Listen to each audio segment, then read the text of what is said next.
Brazil 2-1 গোলে জিতেছে, কিন্তু জাপান শেষ পর্যন্ত লড়াই করেছে। কিন্তু শেষ হাসিটা ছিল ব্রাজিলের।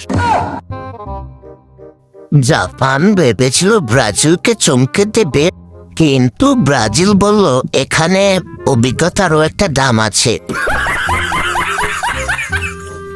ম্যাচ শেষে জাপান বলছে আমরা শেষ পর্যন্ত লড়েছি, আর ব্রাজিল বলছে জয়টা আমরা নিয়েছি।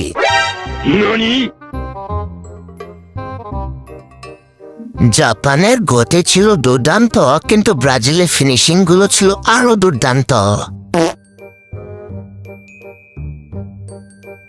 ব্রাজিলের আক্রমণ দেখে জাপানের ডিফেন্স গুলো ভাবছে আর কতক্ষণ সামলাবো এদের।